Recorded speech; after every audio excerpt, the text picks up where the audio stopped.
Gang, faites du bruit, c'est la dernière soirée ever ici. Faites du bruit pour Pierre-Luc Racine!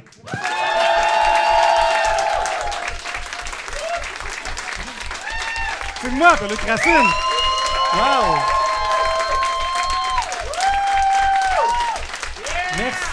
Merci beaucoup, merci tellement, mon Dieu. Ben, j'ai commencé pour me présenter officiellement, Pierre-Luc Racine, début trentaine à 39 ans. Oui. Et pour la première fois de ma vie cet été, j'ai fait du moche. Ouais, j'ai embarqué là-dedans. Et je suis au parc La Fontaine. Et dans mon expérience, à un moment donné, un gars vient me voir, puis il est comme « Hey, t'es-tu Pierre-Luc Racine? » Puis j'ai juste répondu « Hey, merci, ça fait un bout, je me demandais j'étais qui. » Là, il me dit « Ah, ben parce que je suis un de tes abonnés. » Puis là, j'ai dit « Comment tu peux être abonné à moi? Je suis pas un magazine, puis je suis parti. » J'ai vérifié un matin, puis il est plus abonné. Commencé à prendre du moche à mon âge, je suis comme yes, hein, je suis encore jeune, 39 ans, tu sais. On avait 14 ans, il me l'a dit carré. 39 ans, c'est vieux. J'étais comme, en tout cas, moi, je suis pas vieux, là. Regarde comment je m'habille en jeune. Hein? Il me dit, ouais, en jeune de ton âge. T'as l'air des adultes qui font des ados à TV.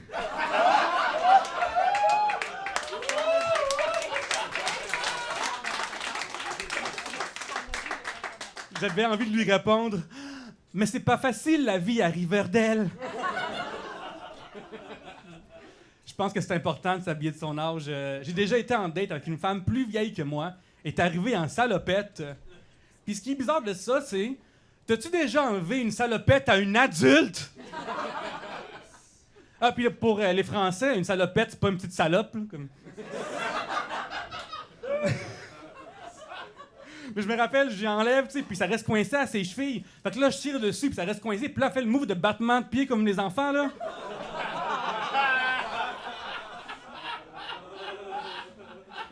J'étais juste comme, OK, on arrête ça marchera pas, Suzanne. Je me sens encore jeune, mais faut que j'admette que je vieillisse, qu'il y a des preuves, tu sais. Avant de la recevoir chez moi, j'ai fait le ménage chez nous. Il a fallu que je cache mes figurines, mes jeux vidéo, ma machine d'apnée du sommeil. Je me sens jeune, mais je vieillis, tu sais. J'ai encore, c'est ma toune, mais c'est à la pharmacie. Mon son préféré a changé.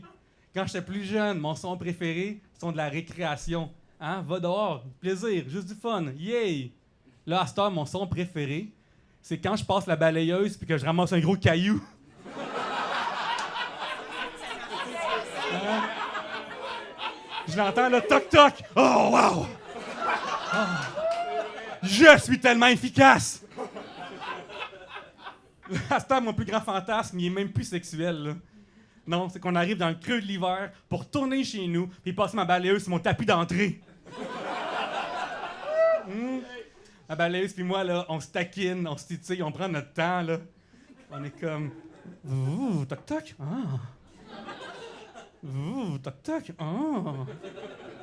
Ouh, toc-toc, oh, ouais! Wow! Je pense que le plus grand signe que je vieillis, c'est que je perds en naïveté. C'est fou, hein? Il y a un âge, je croyais plus au Père Noël. À un moment donné, je croyais plus à la fée des dents. Puis depuis tout récemment, moi, je crois plus à ça, moi, les orgies. C'est irréaliste. Tu ne me feras pas croire que ça existe, un groupe d'amis adultes qui s'entendent ensemble sur une date où tout le monde est disponible.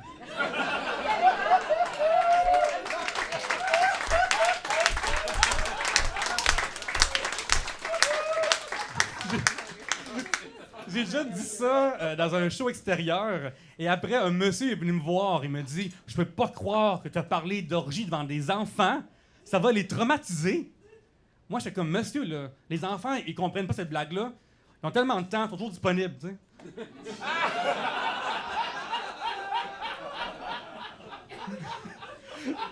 Mais c'est aussi que, je sais pas pour vous, mais moi, quand j'étais jeune, j'ai connu vraiment très jeune le mot orgie, là. J'ai lu dans Astérix. Là, je me souviens, à un moment donné, je disais ça, puis je suis comme, c'est quoi ça?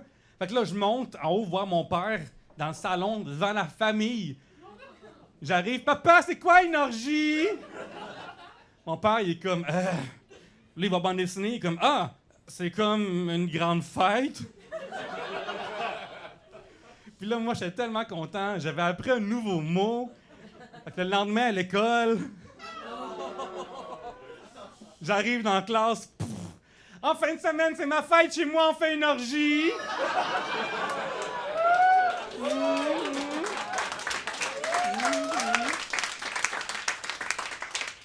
Apportez vos jouets. Ma mère a lâché des piles pour tout le monde. Il va y avoir beaucoup de monde, même que mon oncle va être là, il va prendre des photos.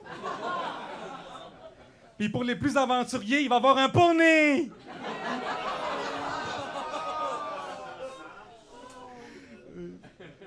Je suis vraiment heureux d'être avec vous ce soir au Café aux Colanges. J'ai tellement animé souvent ici. Mon Dieu, le staff est devenu dans mes amis proches. Et on a souvent du staff français. Puis je me souviens, à un moment donné, il y en a un qui m'a dit « Crime, être au Québec, ça me fait sentir plus français, du coup. » Toi, tu te sens-tu québécois, du coup? Et je me souviens de comme... C'est une bonne question, du coup. Je me sens-tu québécois, hein? C'est une bonne question, tu sais, je veux dire... Moi, ma mère vient de la Beauce. Puis, au lieu de dire le mot rien, elle dit argent. Argent. Fait que moi, quand j'étais jeune, je pensais qu'au lieu de dire le mot rien, fallait dire argent, puis à l'école, je corrigeais les autres. À un moment donné, j'ai vieilli, j'ouvre un dictionnaire, puis je trouve pas argent. Hey, je montre ça à ma mère, elle n'en revenait pas, elle est tombée sous le dargère. Mais je suis pas né en Beauce, je suis pas né même au Québec. En fait, moi, je suis né en Colombie. C'est fou, quand j'étais bébé, j'ai été adopté, là. Moi, mes parents sont partis du Québec. Ils sont allés jusqu'en Colombie. Tout ça pour pas payer le shipping.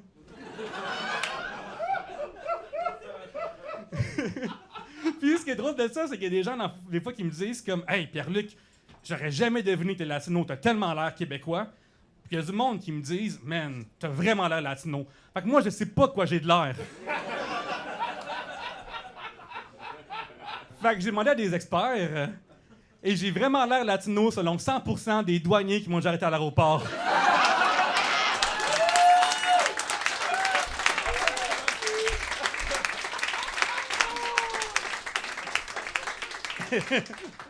J'ai un de mes amis qui m'a déjà dit « Hey Pierre-Luc, pour clarifier ton background, as-tu pensé faire un test d'ADN? » Puis je sais pas, vous avez vu récemment, un des gros sites a été hacké, là. J'ai comme « Hey, bonne idée! Ils vont me faire cloner ma carte de crédit et me faire cloner au complet. » Puis là, lui, il dit « Non. Moi, je vais te payer le test avec ma carte de crédit. Comme ça, s'il y a un problème, ça va être en mon nom. » T'es en train de me dire là, que ton clone va avoir ma face. Yeah! Un test d'ADN sur Internet. Quelle idée niaiseuse, là. Ben, je l'ai faite. Yeah! Moi, je suis, selon le test, 50% européen. Plus particulièrement Espagne, Portugal. Tu sais, les grands pays explorateurs, qui ont traversé un océan pour venir découvrir des trésors en Amérique du Sud. Et je suis l'autre 50%. Les premières civilisations d'Amérique du Sud. Fait que je suis 100% tous les personnages des Mystérieuses Cités d'Or. Hein? Pierre-Luc, Esteban, Steve. Puis l'affaire avec cette face-là, c'est que des fois, des gens viennent et m'abordent en espagnol. Puis moi, je parle pas pantoute espagnol. Là. Hey, t'imagines-tu avec l'accent de ma mère de Beauce, là? Argento comprende.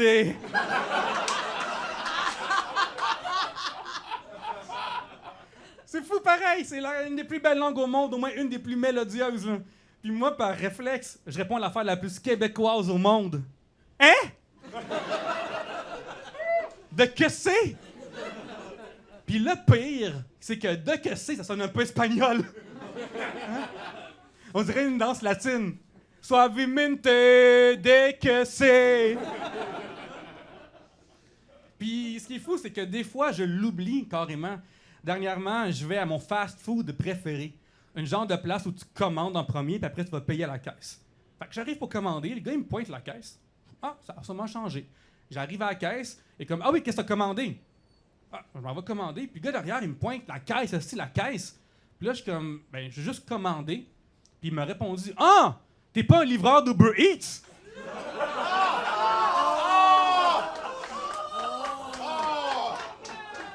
Puis moi, c'est comme, ah ouais, ça me revient, je suis pas blanc. Tu sais, ça arrive des affaires de même, là. Mais là, pour la première fois de ma vie, à cause de ce que j'ai de l'air, quelqu'un a assumé que j'avais une vraie job. Wow!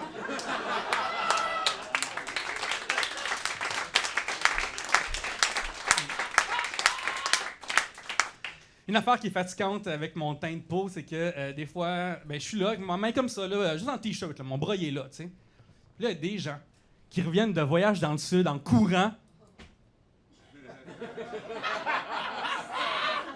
Hein? Hein?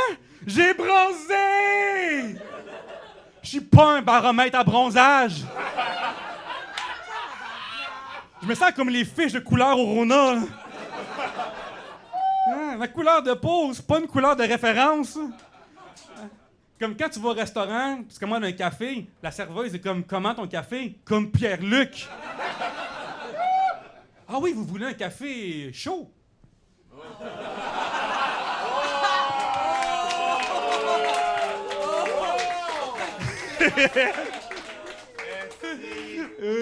Mais ce qui est drôle des fois, c'est qu'il y a des gens qui viennent comme, hein? Hein? Je te rattrape, et là, j'apprends que c'est une compétition. Puis qu'est-ce que tu veux comme prix si tu me dépasses? Hey, bravo! Bienvenue dans la gang! À cette heure, t'as statistiquement 25% plus de chances de faire arrêter par la police. Yeah! Une affaire, par contre, qui est positive. De toute ma vie, j'ai jamais attrapé de coup de soleil. Vous en avez. Et ce qui est fou de ça, c'est que vous plombez. Vous plombez. Vous plombez! C'est un move de serpent, ça! Ça m'écoeure! Puis il y en a qui trippent. Ils sont comme, ah mon Dieu, j'ai un gros morceau d'une shot! Comme si c'était un genre de mousse de sécheuse d'une shot, là, comment? Puis des fois, c'est d'en face. Hein, j'y vois comme, oh my God, c'est comme une grosse chip! Je le sais, puis mon point de vue à moi, tout ce que je vois, c'est des gens qui s'arrachent la face comme dans Scooby-Doo. Puis après, on est comme, ah, mais c'est Monsieur Flaherty, le propriétaire de centre d'attraction. Des fois, avec ce jeu de l'air, on me dit des niaiseries, des fois, c'est vraiment comique. On me dit, des fois, on m'a déjà dit, ah ouais, tu viens de la Colombie, connais-tu mon amie Maria de la Colombie? Je viens de te dire que je suis adopté. Je connais pas ma mère de la Colombie. Une adulte avec ses enfants m'a déjà dit, oh ouais, crime, tu viens de où? Je savais pas qu'il faisait aussi soleil en Colombie-Britannique. En Colombie-Britannique, une adulte. Un échec du système scolaire, là. Moi, mon rêve d'envie, là, c'est qu'elle se book des billets d'avion pour aller en Jamaïque, tu sais, avec sa famille. Puis là, ils descendent de l'avion, puis il est comme, hey, vous nous avez pris des billets pour la capitale de la Jamaïque, Kingston. Puis ils sont à Kingston, Ontario. Une affaire qui me gosse, par contre, d'être adopté, c'est que des fois, des gens se servent de gens comme moi, adoptés, pour pousser des arguments anti-avortement. Hein? Il y a un gars qui m'a déjà dit pour de vrai, comment tu te sentirais si ta mère t'avait avorté au lieu de t'avoir mis en adoption? Je me sentirais pas. C'est quoi cette question-là qui se peut pas, là? Hein, comment me sentirais si ta mère c'est une girafe pis t'es une brocheuse?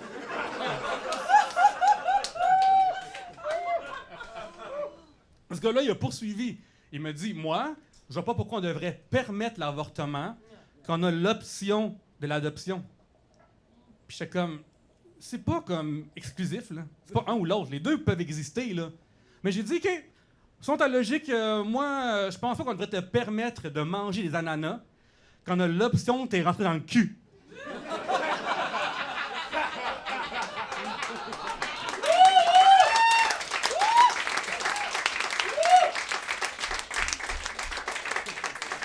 tu veux pas... Pas le fun de se faire de quoi avec son corps, hein?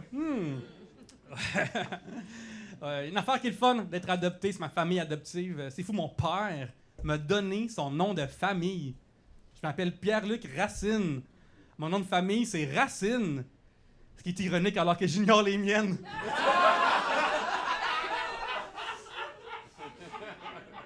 Puis, des fois, on me demande, Pierre-Luc, comme tu as été adopté, penses-tu adopter à ton tour? Puis, je réponds souvent non, parce que moi, je trouve que j'ai pas d'envie l'énergie d'un papa. Je sais pas, pour vous, quand j'étais jeune, puis on chicanait à la maison, ma mère, c'était « Hey, arrangez-vous donc ». Moi, mon père, c'était « Moi, vous arrangez ça ». Puis un père, ça peut rien faire pour de vrai, hein. Ça marche juste, ça menace. Fait que mon père, il sonnait des fois comme un vieux mafieux italien. Je me souviens un matin, moi et mon frère, on a une vieille chicane de l'époque. On chicanait pour savoir qui allait être la manette 1 Nintendo. Hein? Mon père débarque en mafieux. Y a-t-il un problème? Parce que s'il y a un problème, on va s'occuper du problème, puis après, on n'aura plus de problème. Ça a marché. Le soir, je reviens de l'école, je monte dans ma chambre, puis sur mon oreiller, il y a la manette 1 avec le fil coupé.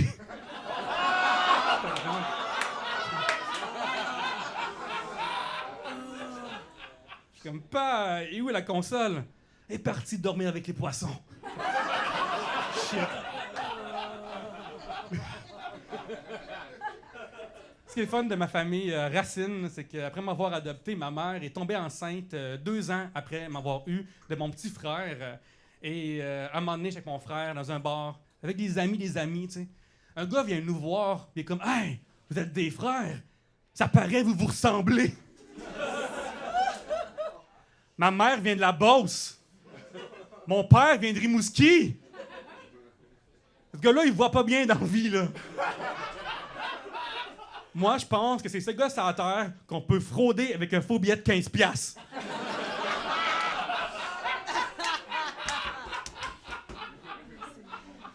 Et dans la soirée, justement, à un moment donné, mon frère me prend sur le côté comme « Hey, Pierre-Luc, une petite question comme ça, tu sais. Entre tes parents du Québec et tes parents de la Colombie, qui que tu considères comme étant tes vrais parents? » Puis moi, j'ai répondu « Tu sais, dans Le Roi Lion, c'est qui les vrais parents de Simba? Est-ce que c'est Mufasa qui a donné la vie ou Timon et Pumba qui l'ont élevé? » Il y a une seule bonne réponse à ça, puis c'est Hakuna Matata!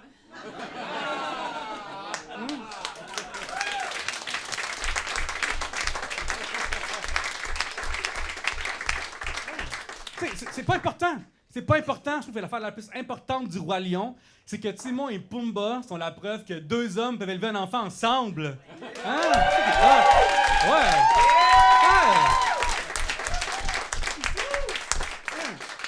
J'aurais aimé ça, moi, avoir 2 papas. Là. Ça doit être nice, tes papas. Tu fais jamais niaiser à l'école. T'es comme, mes pas sont plus forts que le tien. 2 papas, c'est nice. Parce que si t'as 2 papas, il y en a un qui s'en va, il te reste un papa. C'est mathématique, là. Et si tes 2 papas se mettent en couple, t'as 4 papas! Yeah! Papa, c'est nice! 4 papas! 4 papas! 4 papas, c'est incroyable. T'attends jamais la phrase, attends que ton père arrive. Toujours au moins un d'arriver. 4 papas, c'est magique. C'est 4 de plus que Stromae.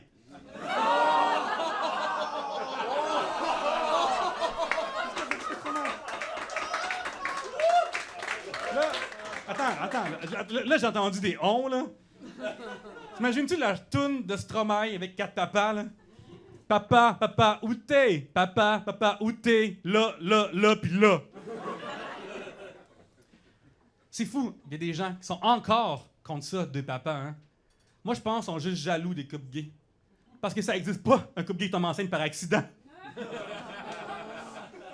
T'as jamais un ami gay qui t'a déjà dit « Hey, hier, j'étais allé au bar, j'ai trop bu, j'ai ramené un gars chez moi, on n'a pas fait attention, on a adopté une petite chinoise. »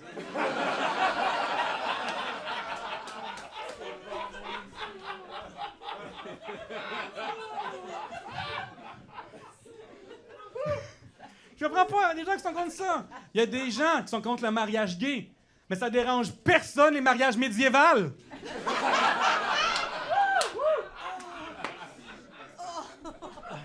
Hey, je m'excuse, j'ai dit des mariages médiévals. Faut dire des mariages médiévaux.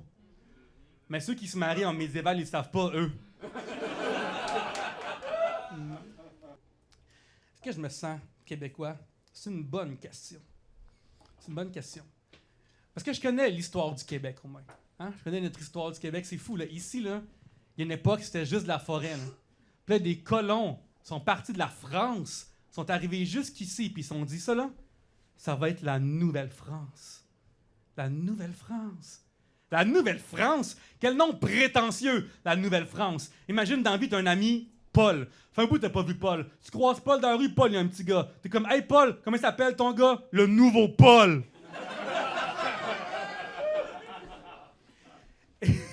C'est vraiment à ce moment-là que nous et les Français, on parle encore la même langue, mais on se comprend plus.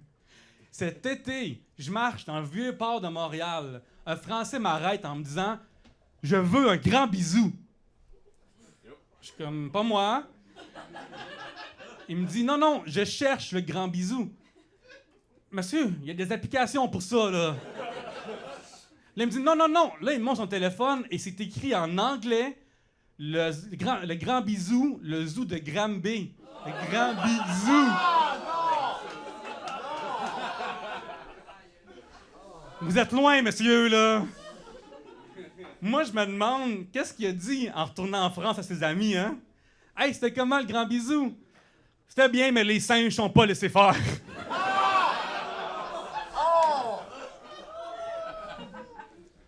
Ouais, justement, notre ami français ici, lui, il disait que eux nous comprennent pas bien parce qu'on parle le vieux français. Le vieux français de ses ancêtres. Puis moi, je crois pas à ça, là. C'est jamais arrivé que le roi Louis XVI dise à la reine Marie-Antoinette Hey, ben, ferme le char, il va t'en dedans, tabarnak!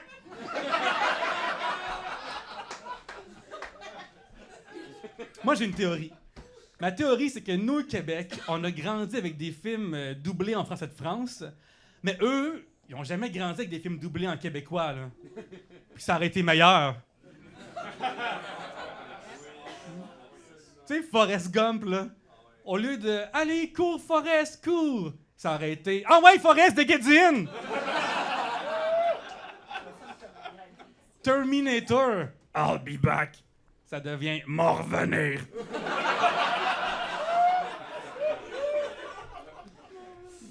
Titanic, « Nous sommes les rois du monde ». Au Québec, c'est...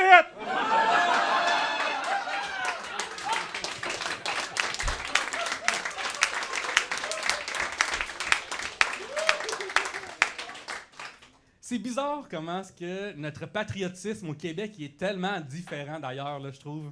Aux États-Unis, ils ont le 4 juillet, le Independence Day, là. Wow!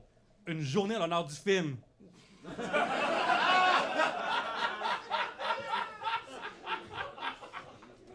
Puis, comment on traite notre drapeau, c'est tellement différent d'eux, là. Eux, là, le 4 juillet, leur drapeau, des militaires sortent littéralement des gants blancs pour le manipuler. Au Québec, notre drapeau à Saint-Jean. Hein? Un peu pacté, c'est une cape.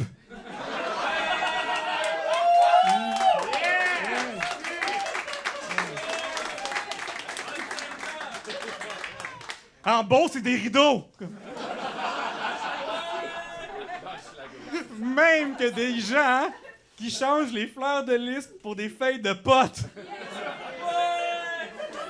Nous, on est comme, wow, hein, c'est beau le patriotisme. Est-ce que je me sens québécois? C'est une bonne question parce que j'écoute pas tant de musique non plus en français. Surtout plus jeune, j'écoutais beaucoup de musique en anglais, beaucoup de rap en anglais. Ça a changé. La journée où un de mes amis est arrivé en me disant « Pierre-Luc, je viens de tomber sur la première chanson de rap en français. Ça s'appelle « La tribu de Dana ». J'adore cette chanson-là, j'en reviens pas. Y a-tu du monde à son dans ma tribu? Cette chanson-là est fascinante, incroyable. Ça a déjà existé, c'est la toune la plus blanche de l'histoire de l'humanité. À côté d'eux, deux frères, ils sonnent comme des mariachis. C'est tellement la chanson la plus blanche au monde, la preuve, à quel point tes choses vont bien quand t'es rendu à rapper ces problèmes des druides. J'adore cette chanson-là, elle a déjà existé. Il y a comme un producteur qui a dit oui à cette proposition-là. Là. T'imagines-tu le pitch? Genre, le chanteur, il arrive comme toc toc. Ouais, je viens d'écrire la première. Je ferai pas d'accent ce soir. Je trouve que c'est malaisant, les accents. Comme, le seul que je fais bien, c'est comme celle-là. Là. L'accent circonflexe. Qui a mal dans le dos. Oh, on entend le code de l'humour qui déchire mon diplôme.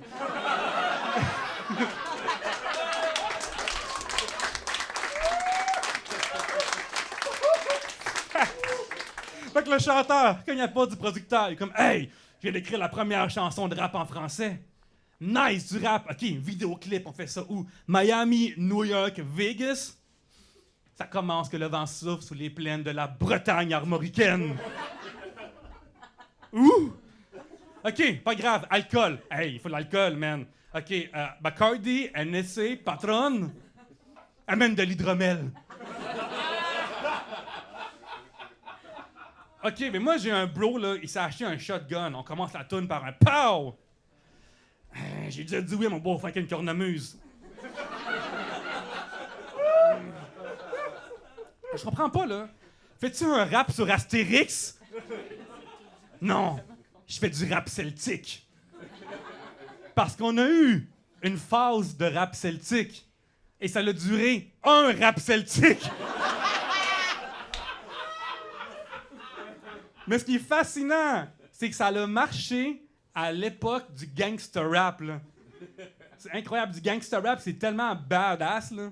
Du gangster rap, c'est de la musique qui fait pleurer le petit Jésus. Mais qui fait bouncer le petit Jesus.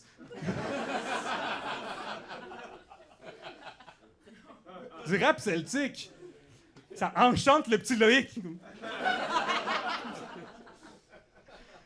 Fait que le gars, comme producteur, il est comme « OK, t'as écrit du rap, fait que ça veut dire rap contestataire contre les forces oppressives, genre contre la police, c'est ça? » Non, on se bat contre des Sumériens prêts à croiser le fer. On pète des Sumériens.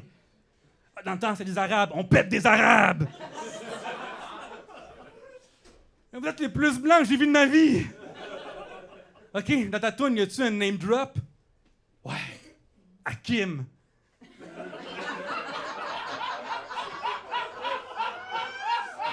Lâche les Arabes!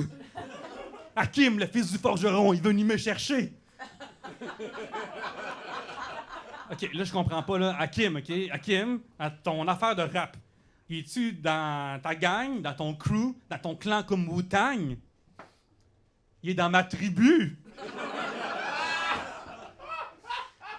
Ouais, ça va mal, cette affaire-là, là. OK, mais sinon, là, hey, j'ai un ami, là, Yannick, il parle tout le temps de ces soirées-là.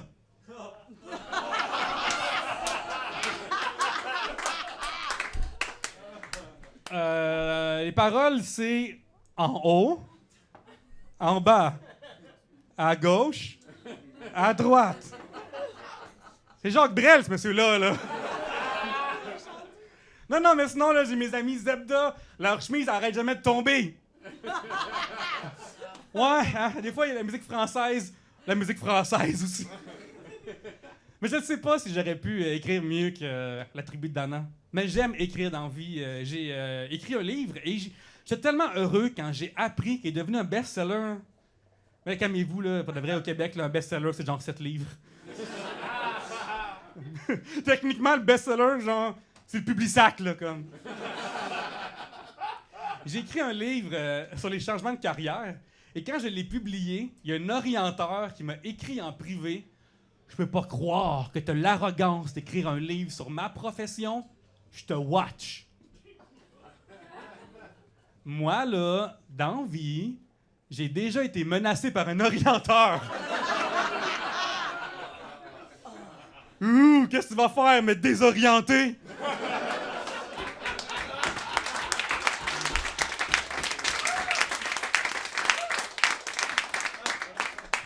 Pas besoin dans la vie d'un orienteur pour prendre des mauvaises décisions. Capable tout seul, moi. La preuve, moi j'ai passé des années à temps plein à étudier pour avoir un bac en maths. Puis à chaque fois que j'en parle aux gens de mon bac en maths, tout le temps le même réflexe, le gag reflex. Puis après, ce qui me vient comme question, c'est « Hey, à cette heure, t'es rendu un artiste, là. Ton bac en maths doit servir à rien. » Puis je suis comme « Wow, là. Grâce à mon bac en maths, je peux calculer le montant exact que le chômage me doit. »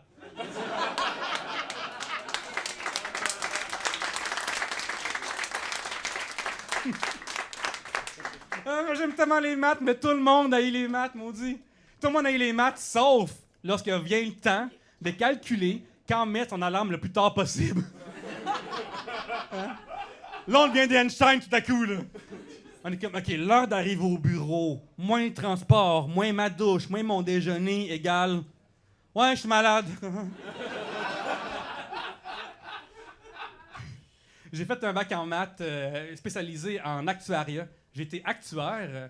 Et une affaire que les actuaires font tout le temps, c'est dire c'est quoi un actuaire. J'ai été actuaire pendant 10 ans, puis je sais pas encore aujourd'hui. Je me souviens, des fois, mon boss passait, puis je travaillais, comme, ben là, qu'est-ce que tu fais? De l'actuariat?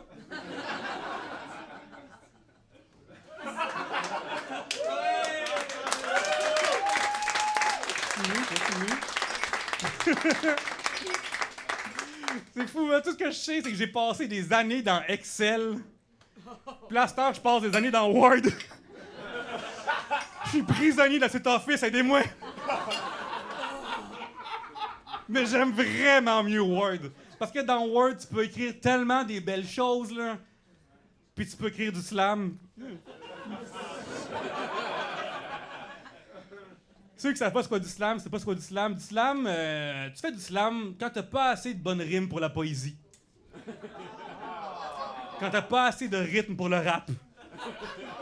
Quand t'as pas assez de respect pour toi-même.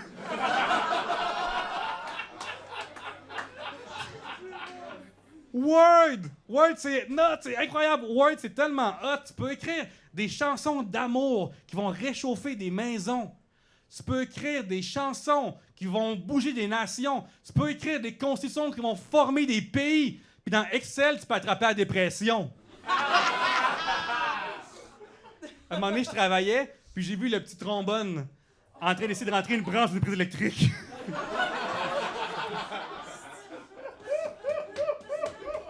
C'est le rêve d'aucun enfant d'être dans Excel, hein? Si ton enfant rêve d'être dans Excel, il est comme les machines de crème glacée au McDo, il est brisé. J'aime écrire. J'ai écrit un livre, j'écris pour Urbania, j'écris pour La Scène, et j'ai aussi écrit pour RDS. Pouf, la drop, hein? Je vais pas dire, je suis auteur pour RDS. C'est comme dire, je suis chef, Boyardi. Chauffeur de train de centre d'achat. Je suis président au trou de cul. Et là, ça vient de fermer, mais j'écrivais pour la section jeux vidéo de RDS, hein? Puis tu connais pas ça? Ouais, ça a fermé pour ça. Puis laisse-moi te dire que lorsque t'as un petit comique qui écrit dans les jeux vidéo, t'as pas tant le respect des grands journalistes de réseau des sports, là. Quand on avait des soupers, là, ils me plaçaient à la table des enfants. À côté de Michel Bergeron. Puis ce qui est bizarre de ça, c'est que je sais pas c'est qui Michel Bergeron. C'est mon boss qui m'a dit de dire ça. Non, je sais pas. Je connais rien au hockey. Tout ce que j'ai, c'est un message à certains fans. Message aux fans du Canadien qui ont un jersey du Canadien avec leur nom à eux en arrière dans le dos. T'es pas dans l'équipe! Personne pense dans l'équipe. Qu'est-ce que tu fais à te promener dans la vie déguisé en joueur de hockey? Ouais, mais moi, j'aime ça, le hockey. Moi, je l'aime, Batman.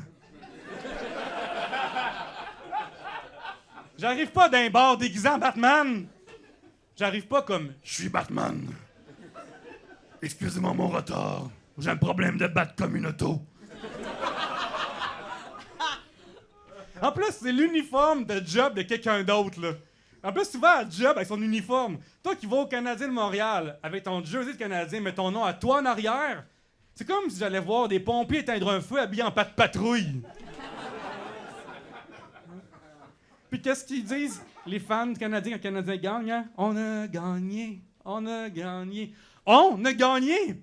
Cours de conjugaison, mon ami. Ils ont gagné. Tu es au bar en train de te torcher. Quand tu rentres chez vous, là, ta blonde a dit-tu « On a couché les enfants » ?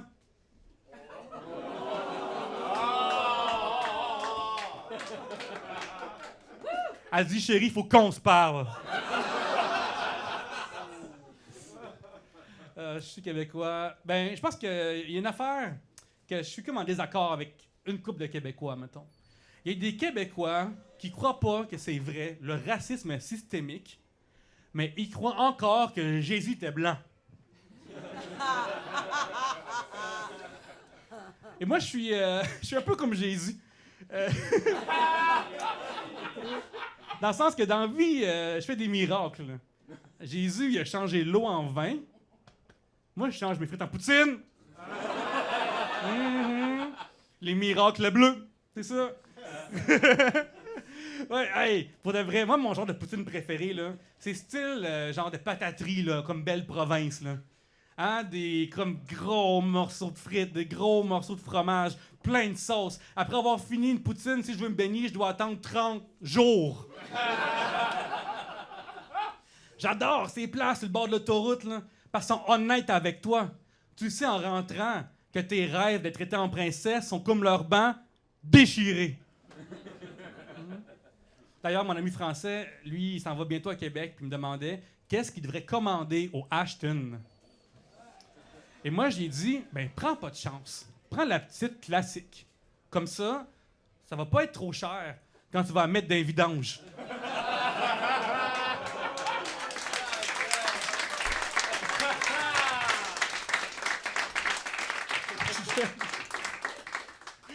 Puis, pour de vrai, il n'est pas si pire que ça. Mais ce que j'aime pas d'Ashton, c'est qu'il paye des publicités sur les ondes de Radio X.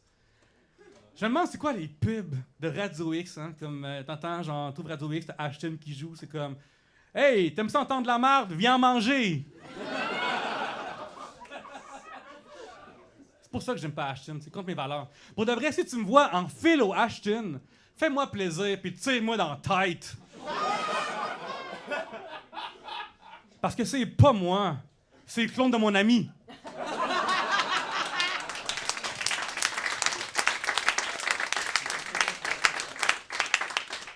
J'aime ça, une poutine dégueu. J'haïs ça quand les gens font semblant qu'une poutine, ça a de la classe. Ce matin, j'ai pris une bonne poutine déjeuner. Toutes les poutines sont des poutines déjeuner quand tu les manges au déjeuner. Voyons, moi, là, pas me vanter, mais je suis un expert de la poutine de la veille déjeuner.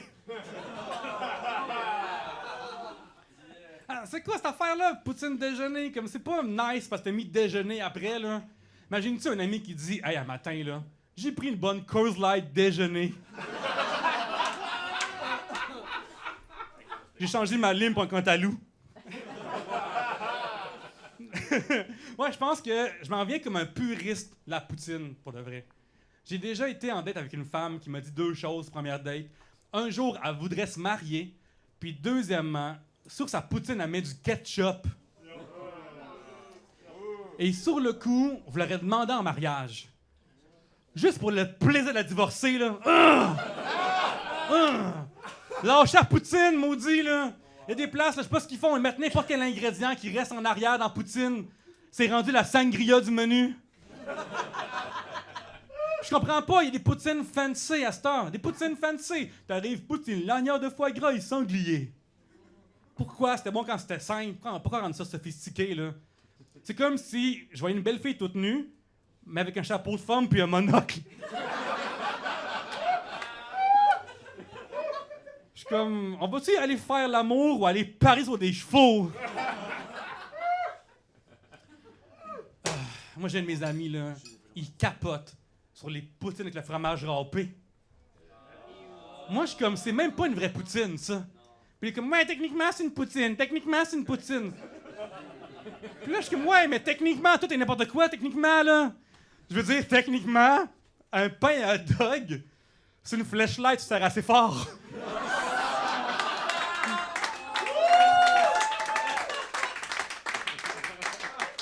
C'est ce qu'on appelle un petit pain fourré. On se souvient tous du traumatisme de notre première poutine avec le fromage râpé. recevoir ça, hein, c'est choquant. Comme, qu'est-ce que t'as fait à mon affaire préférée? C'est le même traumatisme que la première fois qu'on a vu les Simpsons traduits en français de France. Comment? Comment on est passé de dos à ah, punaise? Fait que j'étais dehors, juste ici, avec ma bière dans les mains, en train de parler à mon ami français. Puis je suis comme, ouais, j'aime la poutine, j'aime ça, je pense que je me sens québécois, tu sais. Je suis québécois, je me sens québécois.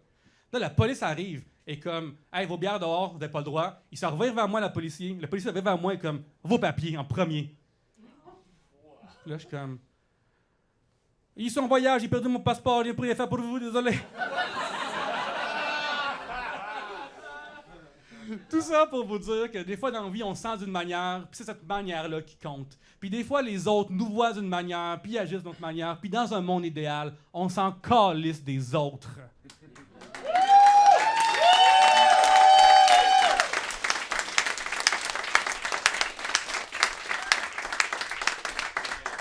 Laissez personne vous dire qui vous êtes, qu'est-ce que vous pouvez faire, qu'est-ce que vous pouvez pas faire. Soyez vous-même, c'est bien en masse.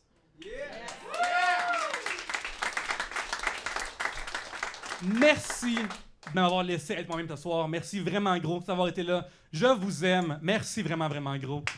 Merci vraiment. Merci.